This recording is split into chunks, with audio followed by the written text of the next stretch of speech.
আজকে আমি আপনাদের সবাইকে নিয়ে আবারও আসছি সেই ডাইনি মহিলার বাড়িতে, যেখানে একজন মহিলা পুরুষদের যৌন চাহিদা মেটানোর জন্য ডেকে এনে যৌন কাজকর্ম করার পরে নৃশংসভাবে শয়তানের জন্য বলি দিত, অর্থাৎ খুন করত। এই বাসে আজকে আমি আপনাদের সবাইকে নিয়ে প্রবেশ করব, সাহস থাকলে দেখবেন।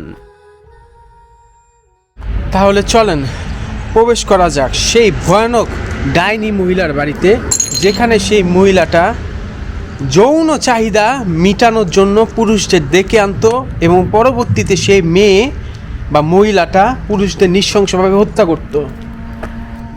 আউযুবিল্লাহি মিনাশ শাইতানির রাজিম, বিসমিল্লাহির রহমানির রহিম। এদিক দিয়ে ঢুকতে হবে আমার এখন।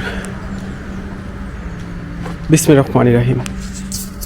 হায় হায়, এদিকে তালা মেরে দিছে, তালা মেরে দিছে ভাই, এটা কোনো কথা? জানলা খোলা না, জানলাও তো খোলা যাচ্ছে না। এ কি বিপদে পড়লাম ভাই, এত কষ্ট করে আসছি আমি এখানে, এখন যদি আমি প্রবেশ না করতে পারি কেমন লাগে। আল্লাহ, ইয়াল্লা, এইদিকেও দেখি তালা মেরা দিছে, এই দেখেন তালা মেরা দিছে, নতুন তালা।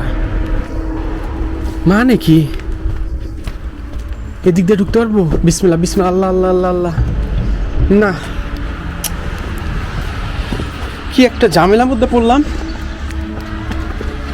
এর তো সিল করে দিচ্ছে, তালা মেরা দিচ্ছে। মারবে না কেন বলেন?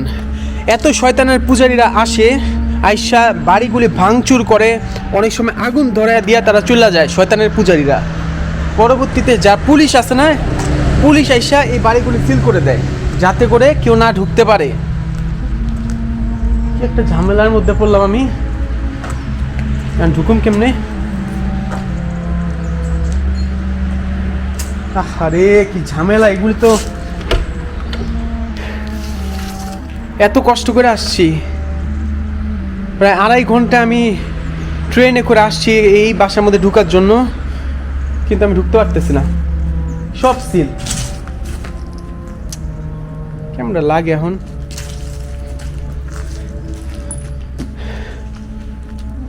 আমার জিদ উঠতেছে, এত কষ্ট করে আমি আসছি এই বাসার মধ্যে ঢুকবো। এখানে কিন্তু আমি একবার আসছিলাম, আর সেখানে কিন্তু এখানে কিন্তু আপনার শয়তানের পূজারীদের বিভিন্ন জিনিস ভিতরে আছে। এবং যেই মেয়েটা এখানে পুরুষের ডাইকে না যৌন মিলন করে মারতো, সেই মহিলা কিন্তু শয়তানের পূজারী ছিল।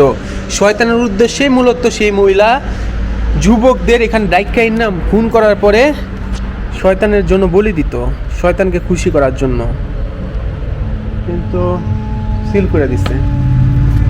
পরবর্তীতে পুলিশরা এটা জানাজানি হওয়ার পরে পুলিশরা সেই মহিলাটাকে নিয়ে গেছিল এখান থেকে। কেমনটা লাগে এই যে আজকে দেখলেন, চাক্ষুষ দেখলেন, প্রমাণ দেখলেন যে অনেক কষ্ট করে আমি এইসব জায়গায় আসি, আসার পরে ঢুকতেও পারি না, অনেক সময় সিল করে দেয়। অযথাই তাহলে আমার এখানে আশাগুলি পড়ে, এত কষ্ট করে সময় ব্যয় করে আমি আসি আপনাদের জন্য, আইসা আমি ঢুকতে পারি না, সিল করে দিছে, পুরাপুরি সিল করে দিছে। আচ্ছা যাই হোক, একটা কথা আমি আপনাদের শেয়ার করি। আপনারা অনেকেই আমাকে জিজ্ঞাসা করেন যে আমি কেন সবসময় আত্মার কথা বলি। কেন না, আমি নিজের চোখে আত্মা দেখছি, হয়তোবা সেটা জিনও হইতে পারে, আত্মা হইতে পারে, যেটা আমি কখনো ভুলবো না, জানিও না এটা কী ছিল। ঘটনাটা শুনেন তাইলে।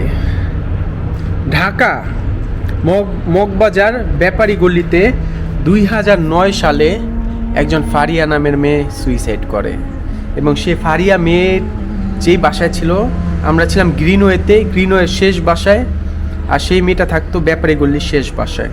যদি কখনো আপনার আমার কথা বিশ্বাস না হয়, আপনারা ঢাকা মগবাজার ওয়ারলেস ব্যাপারী গলিতে যাইয়া জিজ্ঞাসা করবেন ক্লাস 9-এর ফারিয়া কোন বাসায় মারা গেছিল। সেই বাসাটা এখন পর্যন্ত কেউ থাকতে পারে না, সেই বাসাটা এখন এই বর্তমানে ব্যাচেলার দিয়ে ভাড়া দিয়ে রাখছে। আমি সেই বাসার মধ্যে সেই ফারিয়া মেয়েটার সাথে আমি সবসময় কথা বলতাম। সে আমার সিনিয়র আপু ছিল, সে ছিল তখন ক্লাস 9-এ, আমি তখন ছিলাম ক্লাস 7-এ, 2009-এ। পরবর্তীতে সেই মেয়েটা সেই বাসার মধ্যে পরীক্ষায় খারাপ রেজাল্ট হওয়ার কারণে আত্মহত্যা করে। জি, খারাপ রেজাল্ট হওয়ার কারণে। মূলত খারাপ রেজাল্ট হইতো না, national bank public school and college নামের একটা স্কুল ছিল, সেই স্কুলে আমিও পড়তাম, ক্লাস 7 পর্যন্ত পড়ছি। এরপরে আমি জার্মানিতে চলে আসি আমার পুরো ফ্যামিলি সহ। সেই স্কুলের একজন হুমায়ুন নামের একজন স্যার ছিল। সেই স্যার সেই মেয়েটার খাতা টাইনা নিয়ে নেয় এবং সেখানে ফারিয়া আপু কান্নাকাটি করে, পা ধরে, কিন্তু সেই স্যারের মন গলে নাই। সে তৎক্ষণাৎ মেয়েটার খাতাটা নিয়ে ছিঁড়ে ফেলে এবং তখনই ফারিয়া বলে, আপনি যে কাজটা করলেন সেই কারণে আপনি বড় ধরনের একটা ভুল করলেন স্যার। সেই স্যার কোনো পাত্তাই দেয় নাই। সেই সময় ফারিয়া আপু সেই বাসার মধ্যে আইসা পড়াশোনা করতে থাকে। মূলত সে বইয়ের ভিতরে কোরআন শরীফ রাইখা পড়তেছিল, যা পরবর্তীতে জানা যায়। রাত্রিবেলা সেই মেয়েটা, সেই ফারিয়া আপু ফ্যানে ঝুলে মারা যায়। এরপরে নানান ঘটনা ঘটে। আমার পরিবার, আমার মা বাবা ভয় পাইছে। আমার মা বাবা কয়েকবার ছায়া দেখছে সেই বাসার মধ্যে, কারণ সেই বাসাটা প্রায় 1 মাসের মতন খালি ছিল। আমার বারান্দা, আমি আপনার উদাহরণ দিই, আমার বারান্দা হচ্ছে এখানে, আর সেই ফারিয়ার রুম ছিল এই ঘর, এই দিকে, ঠিক আছে, জানলাটা আমরা দেখতে পারতাম সব সময়। তারা আমাদের খাবার দিত, এতটুকু দূরত্ব হবে 1 হাত, এত সাথে বিল্ডিংটা 1 হাত, আমরা নিয়ে আসতাম, সবসময় আড্ডা দেওয়া হইতো। আমার রুমের সাথেই বারান্দা ছিল, বারান্দা থেকে সবসময় কথা বলতাম ফারিয়া আপুর সাথে, ফারিয়া আপুর বড় বোনের সাথে, আন্টি আঙ্কেলের সাথে। একদিন রাত্রে আমি প্রায় 2-3 মাস ঘটনাটা ঘটার পরে আমি একদিন পড়াশোনা করতেছিলাম আমার রুমের মধ্যে। হঠাৎ করে আমি পিছন থেকে একটা, যদি আপনার ঠান্ডা বাতাস আসে না, গরমকালে ঠান্ডা বাতাস একটা অনুভব করি। যেই জিনিসগুলি আমি পরিত্যক্ত স্থানে গেলে অনুভব করি, অনেক সময় ঠান্ডা বাতাস আসে, অনেক সময় গরম বাতাস আসে, নিঃশ্বাস ফেলে যেরকম গরম বাতাস আসে না, ঠিক তেমনি। তখন আমি আমার ঘাটটা পিছন এরকম করে দেখি সে ফারিয়া মেয়েটা সেখানে দাঁড়ায় আছে, আমার রুমের মধ্যে দাঁড়ায় আছে সুইসাইড করার পরে, চুলগুলি সামনে এভাবে ফালানো,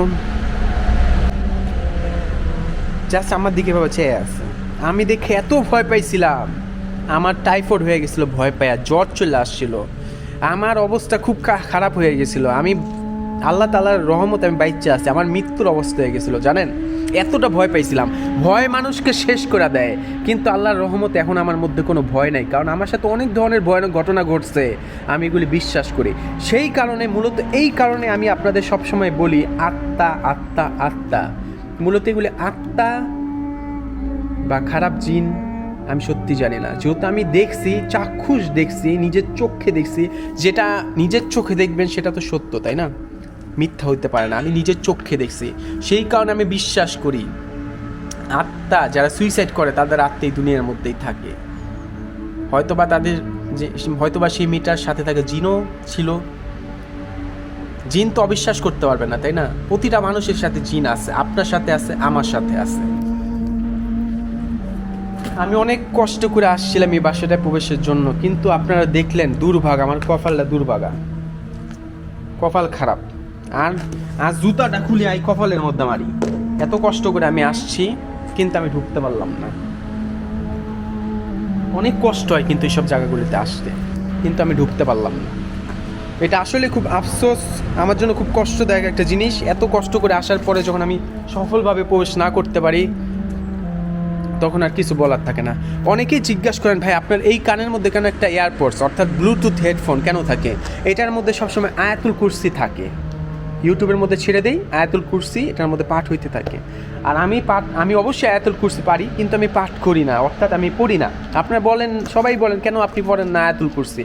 দেখেন, এত কষ্ট করে আমি এইসব জায়গাগুলির মধ্যে আসি, এখানে যদি কোনো অ্যাক্টিভিটিস না ঘটে, আপনার তো ভিডিও দেখা মজা পাবেন না, তাই না?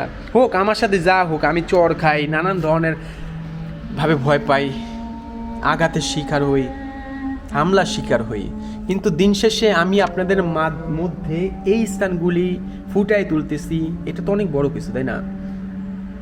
যদি এখানে এসে যদি আমি আয়াতুল কুরসি পড়ি, সূরা কালাম পড়ে এই জায়গাটা বন্ধ করে দিয়ে যাই, এটা তো ভালো কিছু হবে না। কারণ তারা আমার সাথে সাথে হয়তো আমার বাসার মধ্যে আইসা করতে পারে, বা যে কোনোভাবে হোক তারা আমার ক্ষতি করতে পারে। এই কারণে আমি চেষ্টা করি এইসব জায়গায় আইসা আমাকে নিজেকে যতটুকু প্রোটেক্ট দেওয়ার লাগে ততটুকু সূরা পাঠ করি, বাকিটুকু আর পড়ি না। কারণ অ্যাক্টিভিটিস না ঘটলে আপনারা ভিডিও দেখে মজা পাবেন না, একটা ভয় ভয় জিনিস থাকতে হবে। সত্য জায়গা, সত্য, কোনো মিথ্যা না। এরকম স্থান তো এমনি ফালায় রাখে না, তাই না? অবশ্যই এগুলির পিছনে ঘটনা আছে, কাহিনী আছে, হুদাহুদি তো এমনি পড়া থাকে না, তাই না? কিন্তু খারাপ লাগতেছে আমার নিজের মধ্যে, এত কষ্ট করে আমি আসছি এই জায়গার মধ্যে, কিন্তু আমি ঢুকতে পারলাম না। এটা আসলে আফসোস। আরেকটা আরেকটা কি শব্দ কোন থেকে?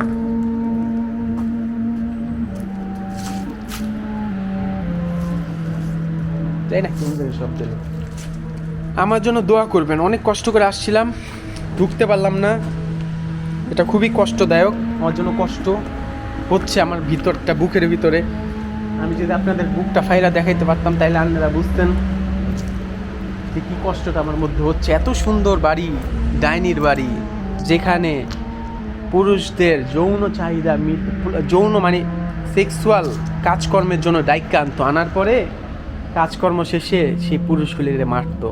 সিরিয়াল কিলার ছিল, কিন্তু সে মানুষজন খুন করতো শয়তানকে খুশি করার জন্যে। ঢুকতে পারলাম না। আমার জন্য দোয়া করবেন, আর অবশ্যই আমার ভিডিওগুলো, এই ভিডিওটা শেয়ার করবেন, লাইক করবেন, সাপোর্ট করবেন, ঠিক আছে? আল্লাহ হাফেজ। পরবর্তী ভিডিও দেখার জন্য সবাইকে আহ্বান রইল। আল্লাহ হাফেজ।